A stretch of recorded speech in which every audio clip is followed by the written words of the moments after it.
Saudaraku, Yesus adalah sumber mujizat. Bersama Yesus pasti Anda dan saya menerima dan menjadi saluran mujizatnya.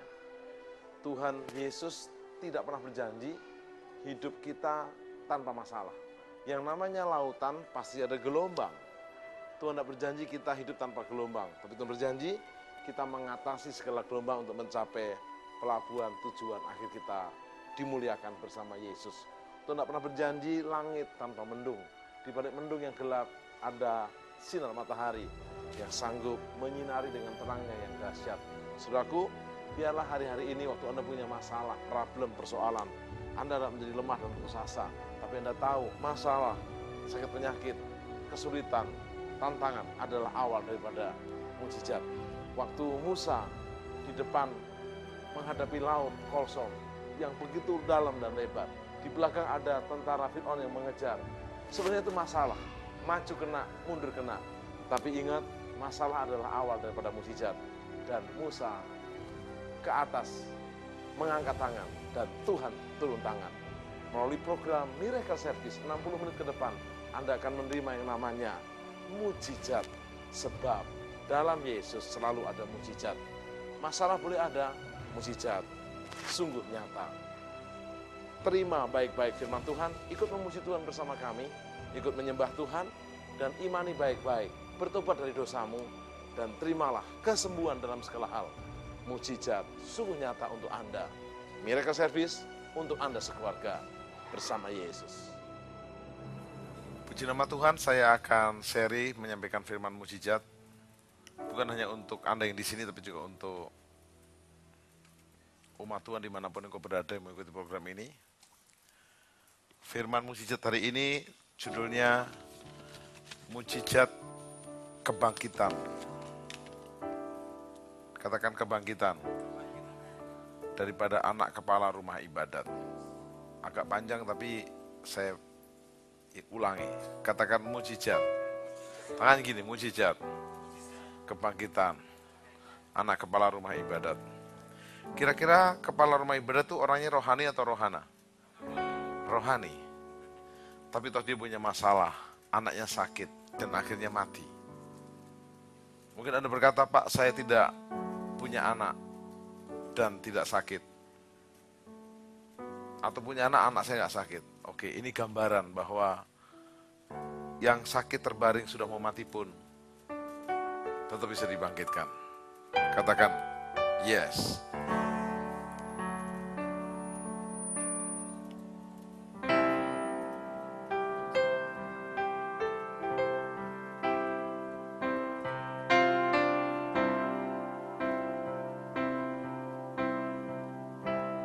Kita akan membaca sama-sama natsnya dari Markus pasal 5 ayat 22 sampai 24. Saya minta Yesus terlebih besar.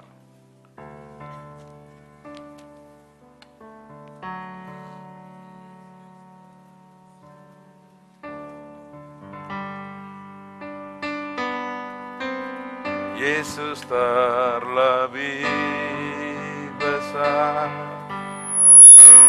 Yesus terlebih besar di dalamku, di dalamku.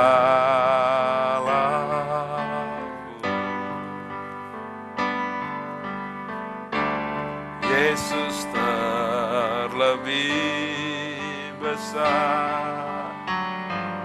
Yesus terlebih besar di dalamku selama-lamanya. Yesus terlebih besar. Jemaat katakan, Yesus terlebih besar di dalamku, di dalamku, di dalamku. Angkat tangan kita berkata, Yesus terlebih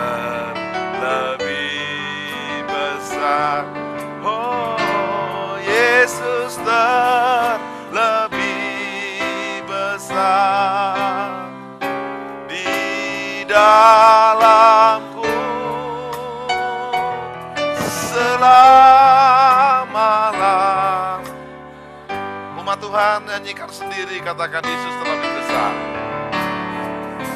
Dimanapun saudara berada, yang mengikuti program ini, nyanyikan dengan iman. Yes, Yesus terlebih besar.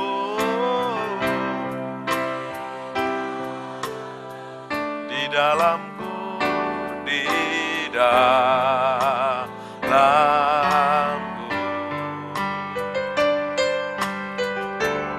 Yesus terlebih besar.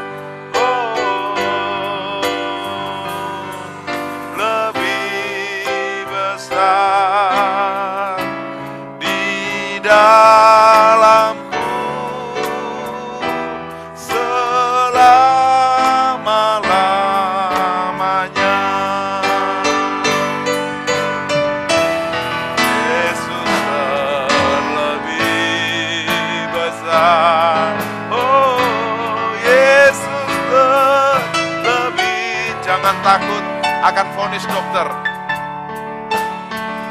Jangan takut akan vonis konsultan keuangan. Yesus lebih besar dari segalanya. Oh, Yesus lebih besar. Yesus terlebih besar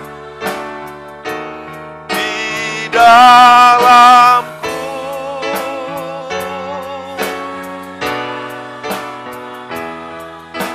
Di dalamku, di dalamku, oh, di dalamku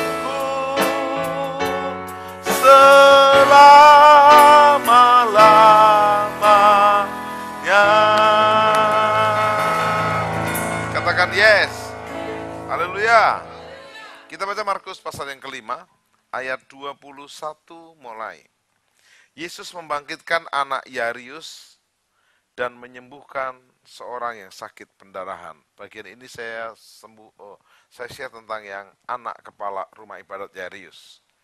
Sesudah Yesus menyeberang lagi dengan perahu, orang banyak berbondong-bondong datang lalu mengerumuni Yesus.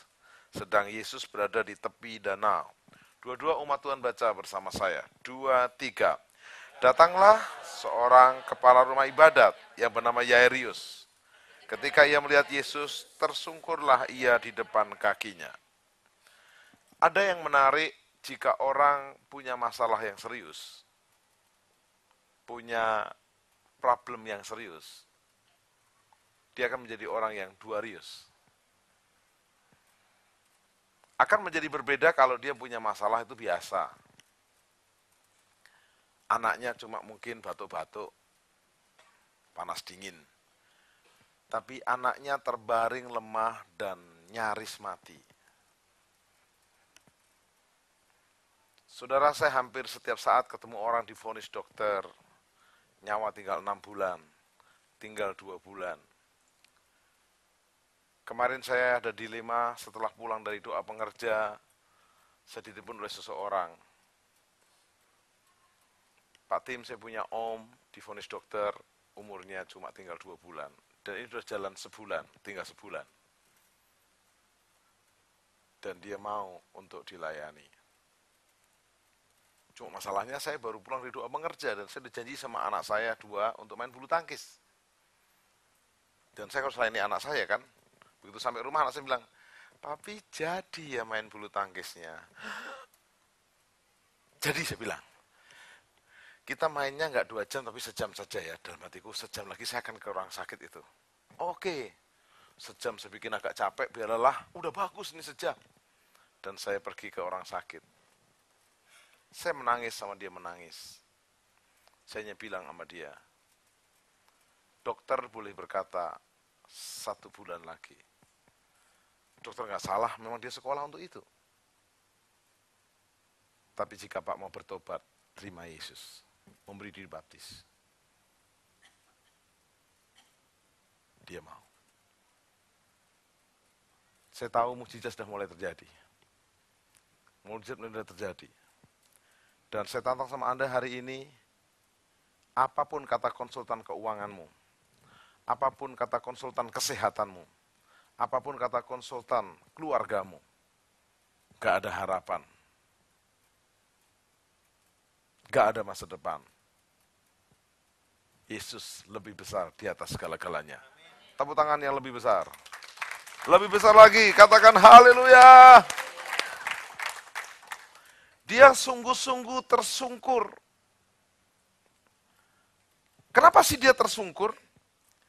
Dan memohon dengan sangat, lihat, bukan memohon biasa, memohon dengan sangat, please, tolong. Anakku perempuan sedang sakit, hampir mati. Anda tahu definisi hampir mati? Halo? Sekarat. Kalau sekarang mau sudah masuk ruang, sebelahnya kamar jenazah. Serius. Saya beritahu sama Anda bahwa Yarius ini bukan sembarang orang. Dia kepala rumah ibadat. Berarti istilahnya koordinator kebaktian. Dia dekat dengan Tuhan, pelayan Tuhan. Kepala rumah ibadat dalam bahasa Yunani adalah archisunagogos. Archisunagogos. Artinya kepala guru pembicara rumah ibadat yang menata ibadah. Dia dipercaya untuk sebuah pelayanan yang begitu rohani. Yarius sendiri dalam bahasa Yunani adalah Jarius, whom God enlightens. Artinya orang yang diterangi Allah. Tapi sorry, nasibnya nggak terang. Boleh lihat sebelah kiri kanan? Mukanya terang atau gelap nih?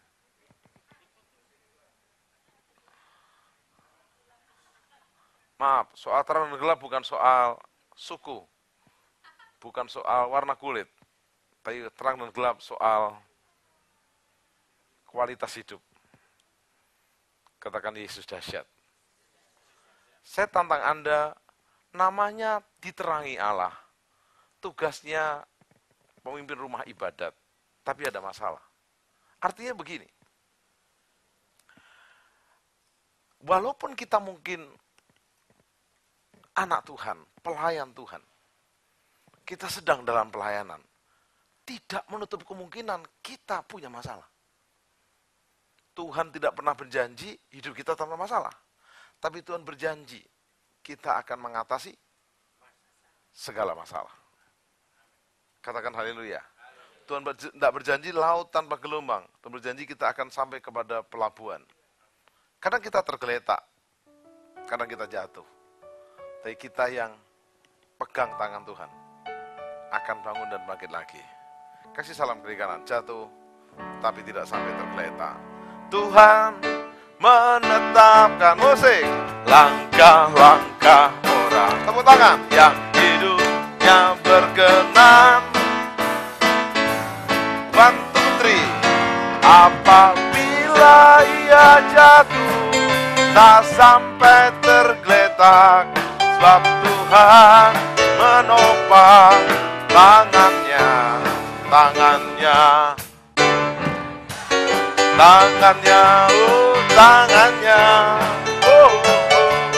sebab Tuhan menopang tangannya.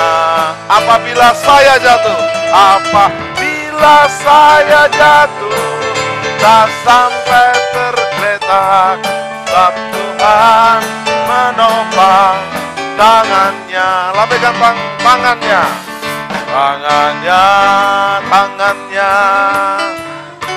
Oh, tangannya, sebab Tuhan menopang tangannya. Apabila saya jatuh tak sampai tergeletak, sebab Tuhan menopang. Kenyataannya anak Yarius ini sedang tergeletak, tapi tidak benar-benar tergeletak. Katakan yes. Saya tantang Anda hari ini, apa masalah yang sedang Anda hadapi? Kalau Anda dipercaya punya masalah, berarti Anda dipercaya untuk kuat menanggung masalah itu.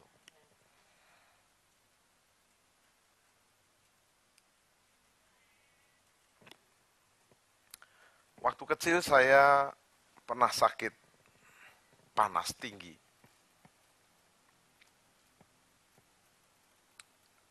Sudah hampir 41 derajat, demam. Dan bapak saya bilang, sudah hampir mati. Kena sakit tipes ya. Tipes itu bahasa Jawanya. Pendeta juga manusia, grogi, tipes. Sehingga saya jadi kurus kering, sembuh tapi kurus kering. Saya masih ingat saya dipanggil waktu kecil har kempot. Karena nggak punya pantat, kempot sekali. Saya masih ingat makan bubur berbulan-bulan. Tapi sembuh. Masalah demi masalah bertubi-tubi. Bukan hanya sakit, tapi menentukan masa depan. Saya mau sekolah pendeta, bapak saya nggak setuju. Saya dimarahi oleh bapak saya dan kakak saya semua. Lolos. Sudah jadi pendeta, ada masalah lagi. Tidak disetujui oleh orang tua. Nunggunya lumayan lama. 5 tahun. Ngurus visa ke Amerika ditolak 4 kali. Ke Australia ditolak 2 kali. Saya ditolak di mana-mana. Kalau saya ingat beberapa masalah Tuhan izinkan, semuanya itu membentuk kita untuk kita diberi kekuatan mampu menyelesaikannya. Jadi Anda yang sedang punya masalah harus tersenyum dengan masalah itu. Karena sedang melatih Anda. Coba senyum sama masalahmu. Jangan berkata gini, masalah, janganlah.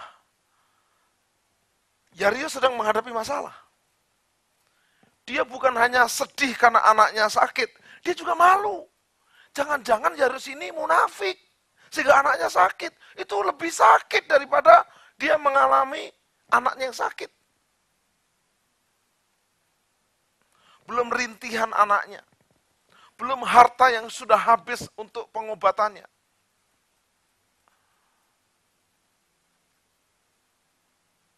Tapi ada yang dahsyat. Yesus datang. Saya mau tekankan kepada setiap saudara yang sedang punya masalah, baik sakit penyakit, masalah keluarga, pekerjaan, bisnis. Izinkan Yesus datang. Izinkan Yesus lewat. Dan Anda ambil itu kesempatan.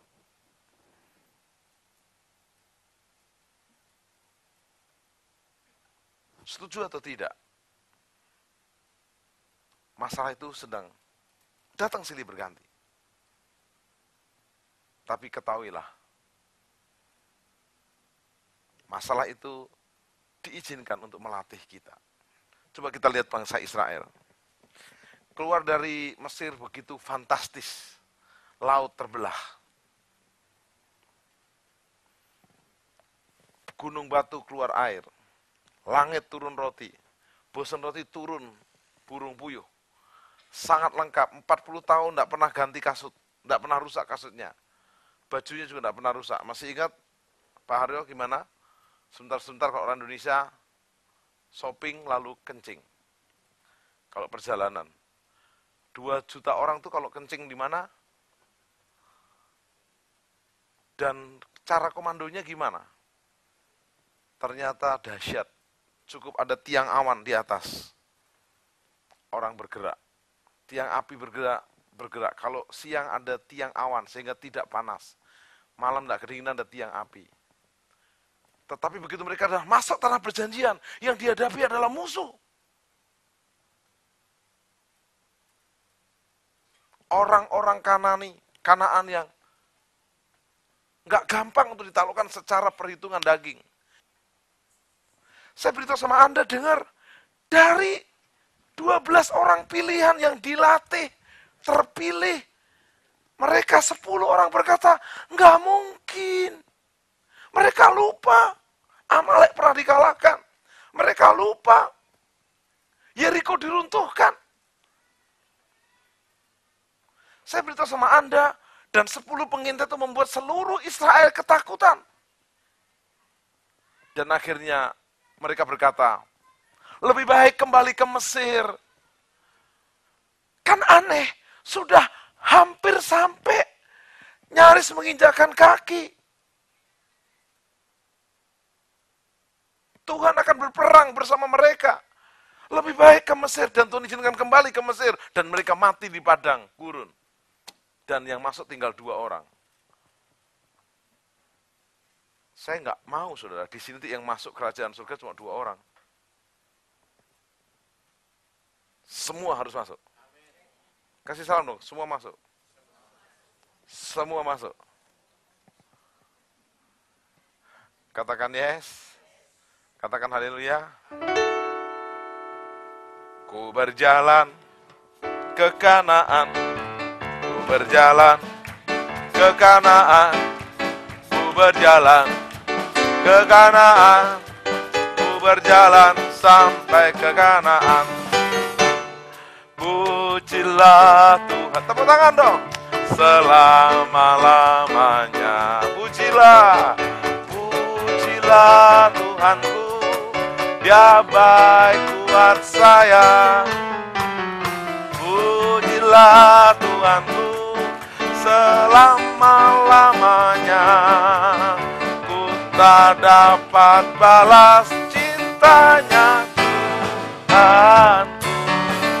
Berjalan kemana? Stop. Mesir atau Kanaan? Kasih bilang gitu, Mesir atau Kanaan? Ku berjalan ke Kanaan. Ku berjalan ke Kanaan. Ku berjalan sampai. Ku berjalan. Ku berjalan sampai ke Kanaan. Tepuk tangan, Kanaan sampai. Jadi fals sih. Saya minta naik diberhentiin. Yang salah yang pemain keyboard kayaknya. Ganti lagi, saya tidak mau kalah. Yang tadi diganti. Ku berjalan ke Kanaan. Ku berjalan ke Kanaan. Ku berjalan ke Kanaan. Ku berjalan sampai ke Kanaan. Jalan ke Kanaan. Ku berjalan ke Kanaan. Ku berjalan ke Kanaan. Ku berjalan sampai ke Kanaan.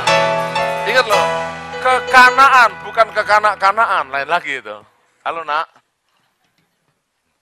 Mari kita lihat ada 4 langkah supaya kita menerima mujizat seperti anak Yarius yang dibangkitkan. Katakan yes.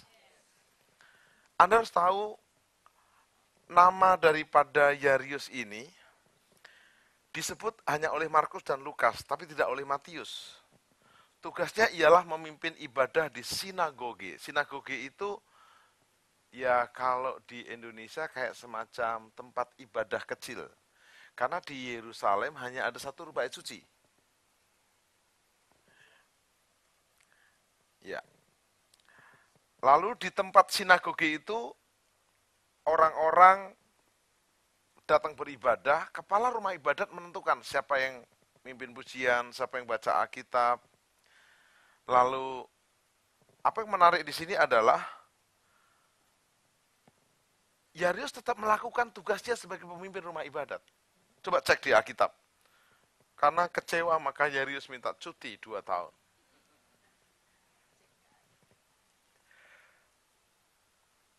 Kenapa Yarius berani menjumpai Yesus setelah menyeberang Danau Galilea dari Dekapolis sampai ke Kapernaum? Kapernaum itu kota metropolitan waktu itu. Kalau kita ke Israel pasti mampir ke Kapernaum. Di situ kita ditunjukin, di sini banyak mujizat. Tapi orang Kapernaum tidak percaya, hancurlah kota itu. Yesus menyembuhkan putri daripada Yarius yang berumur 12 tahun yang sudah hampir mati. Ada yang menarik di sini, Yarius tidak menyerah dengan kondisi putrinya.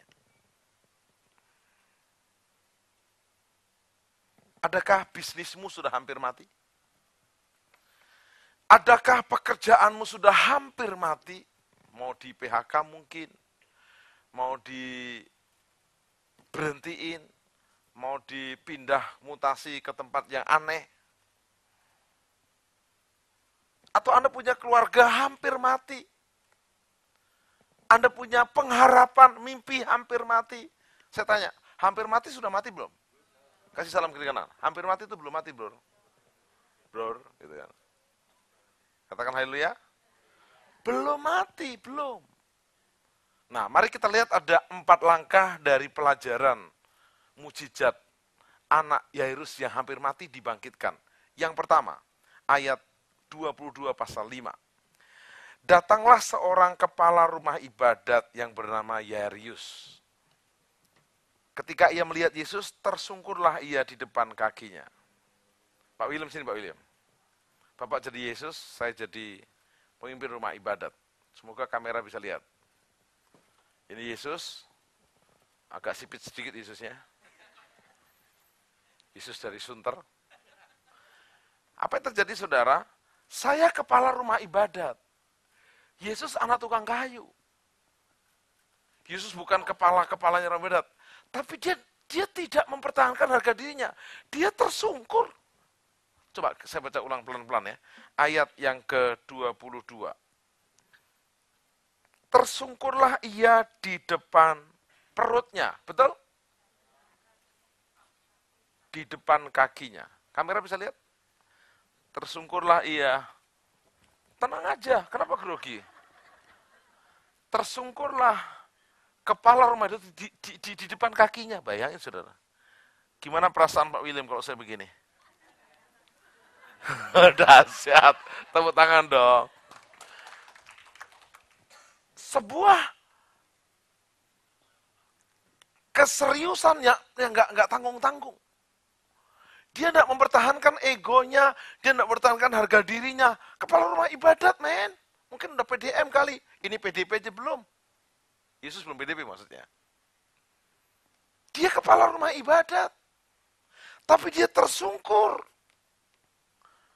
Ada yang menarik di sini adalah datang kepada Yesus dan menyembahnya. Bukan lagi nih, Yesus saya kan kepala rumah ibadat. Kenapa anakku ada masalah? Kau main-main ya? Dia sungkan membalas.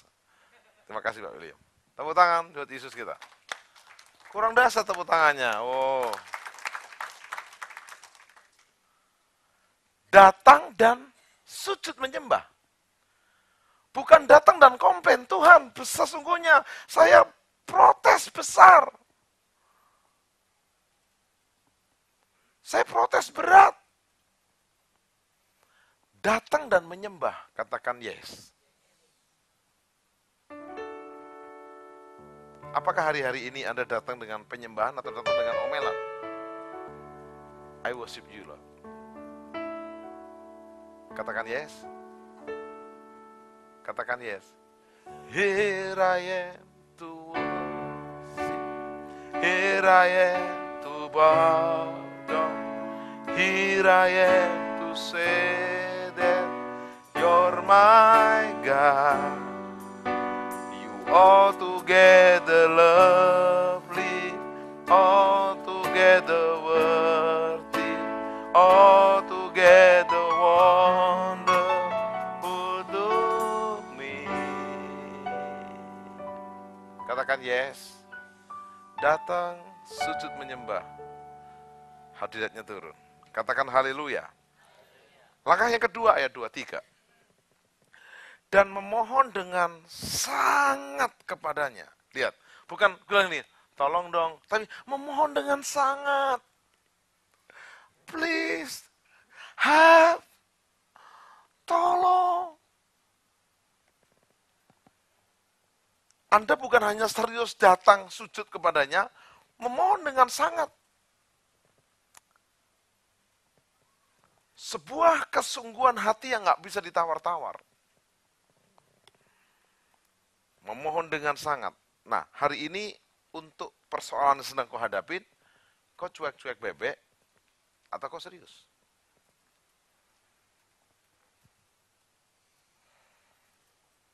Kadang kalau saya boleh milih Tuhan Mbok Yao, apa itu Mbok Yao ya? Mbok ya, sama aja. Mbok Yao sama Mbok ya sama, gimana toh kepripun. Mbok Yao tuh, Tuhan kalau boleh. Mbok ya. Jangan ada masalah-masalah yang berat lah, Tuhan bikin deg-degan. Di Healing Moment Crusade terakhir di Serang, saya bagian mendoakan orang sakit di tenda-tenda. Tiba-tiba saya dipanggil. Pak, sini Pak. Oke, kenapa? Bapak saya sakit kanker dubur. Kan enggak mungkin saya bilang, buka saya mau periksa. Enggak mungkin saudara. You understand? Dia duduk di kursi roda, pakai bantal dibuat lubang, terus dia duduk di situ. Enggak bisa berdiri, apalagi berjalan. Senyalah lagu ini. Ini lagu andalan saya kalau sudah kepepet habis. Haleluya. Haleluya. Haleluya. Haleluya. Katakan saya sembuh. Saya sembuh. Katakan kamu sembuh. Kamu sembuh. Kita sembuh. Kita sembuh, semua sembuh, semua sembuh. Angkat tangan saya haleluya. Haleluya.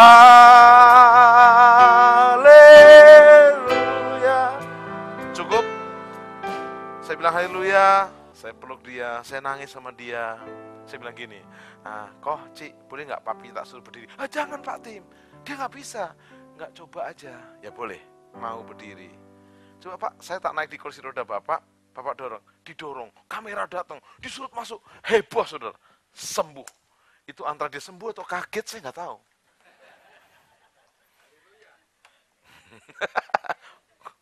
Saya yakin sembuh, kenapa? Dan dia bisa lari-lari, dorong saya terus bisa duduk, dan tanpa bantal. Jadi langkah yang pertama tadi, datang dengan sujud, memohon dengan sangat, katakan yes. Yang ketiga ayat 35 dan 36. 35-36.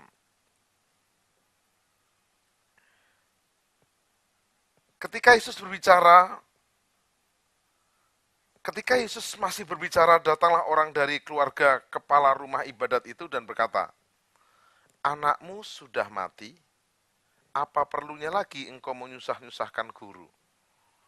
Waduh, ini bencana, saudara. Coba kalau kita lihat ayat yang ke-23, dia memohon supaya selamat. Tapi baca ayat 24, saudara, sama saya. Ayat 24.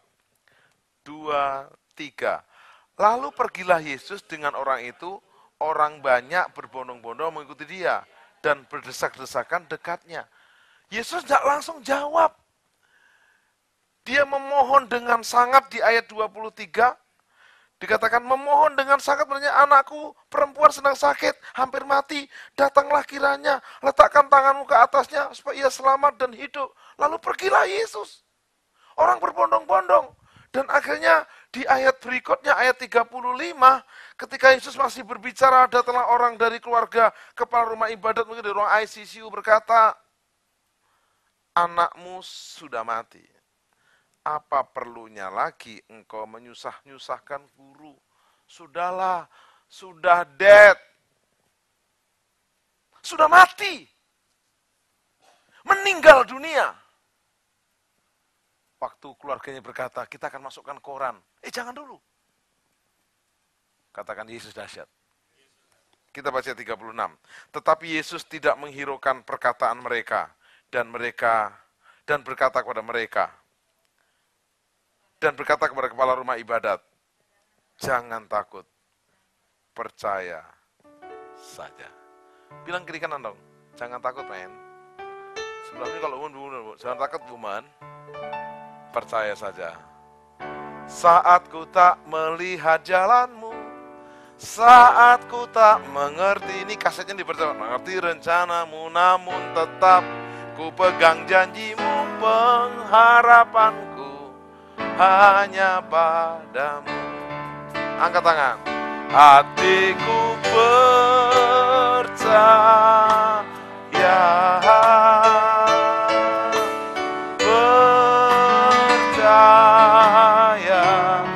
Saudara mengikuti program ini, jangan hanya menonton, jangan hanya melihat, nyanyikan dengan iman. Selalu ku percaya. Kita dengarkan paduan suara Miracle Service Kuningan. Yes, oh Jesus, percaya, hatiku percaya, selalu ku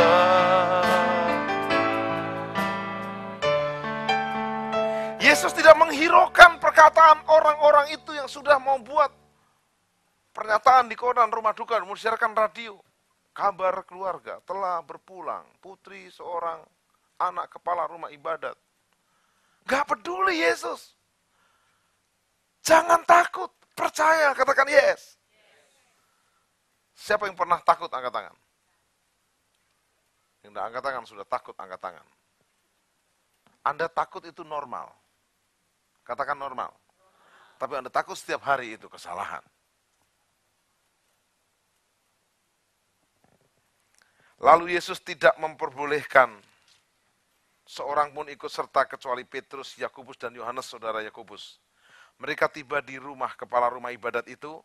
Di sana dilihatnya orang-orang ribut dan menangis dan meratap dengan suara nyaring. Udah, Saya pernah saudara naik pesawat itu goncang, brek lagi, udah keluar ayat-ayat semuanya. Tambah takut saya. Saya lawan dengan haleluya. Serius. Saya udah jarang-jarang sih. Dulu kan pesawatnya harganya nggak jelas, namanya nggak jelas, keselamatan juga nggak jelas. Udah ribut, orang udah menangis. Setelah itu Yesus masuk, Ia berkata kepada orang-orang itu, mengapa kamu ribut dan menangis? Anak ini tidak mati, tetapi tidur. Lihat perkataannya, powerful. Bilang sama kiri kanan, belum mati men, masih tidur, bisa bangun. Katakan haleluya.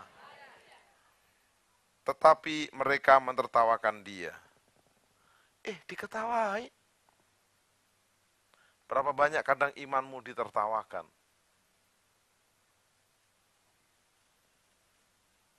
Saya sedang punya mimpi.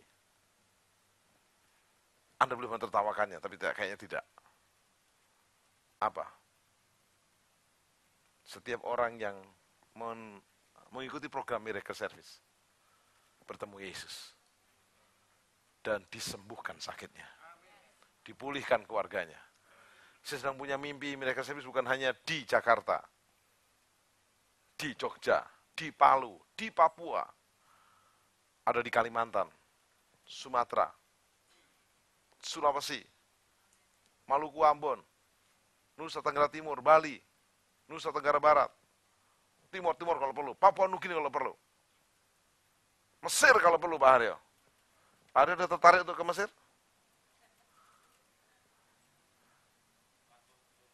Oh langsung Yerusalem. Langkah yang keempat terakhir, kita baca ayat 41. Lalu dipegangnyalah tangan anak itu, katanya. Dipeganglah tangan anak itu, katanya, talitakum. Katakan Yesus dahsyat. Talitakum yang berarti, hei anak, aku kata kamu, bangunlah. Coba pegang pundak kiri kanan, pria dengan talitakum. Sudah tahu talitakum beda sama kum talita. Itu ya kum talita dari hidup jadi mati. Katakan, bangunlah, bangkitlah, semangatlah. Aku berkata kepadamu, bangunlah. Seketika itu juga anak itu bangkit, berdiri, dan berjalan. Sebab umurnya sudah 12 tahun. Semua orang yang hadir sangat takjub. Apa langkah yang keempat? Ayat yang keempat, dahsyat sekali. Yairus tidak menjadi putus asa. Sudah pada nangis, sudah pada layatan datang. Udah berapa ayat dibacakan, enggak tahu ayat apa aja. Dia memberikan anaknya dipegang tangannya oleh Yesus. Jadi Anda harus tahu, bukan saja langkah pertama datang dan sujud menyembah. Yang kedua memohon dengan sangat. Yang ketiga tidak takut tapi percaya. Tapi yang keempat, Anda harus bertindak dengan iman. Katakan bertindak dengan iman. Melangkah dengan iman. Melangkah dengan iman itu gini. Masih ingat Tuhan berkata kepada Yosua, Sungai Yordan akan berhenti kalau diinjak. Lebih enak nginjak masih sungainya berjalan atau nunggu berhenti dulu?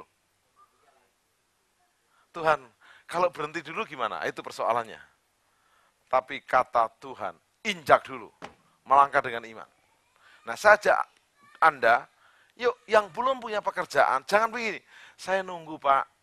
Anda harus melamar pekerjaan. Katakan yes. Anda yang wanita-wanita harus sering mandi. Supaya menjadi putri. Nah, kalau menjadi putri malas mandi, bagaimana? Yang pria-pria nyatakan cinta. Yang udah menikah, beranak cucu. Saya sangat semangat yang anaknya banyak, karena banyak anak, banyak jemaat. Bukan banyak rezeki. Bapak ini rezeki melulu. Katakan haleluya. Saya tantang Anda, yuk. Ada kesempatan. Mari kita bangkit berdiri. Penutupnya, dahsyat sekali.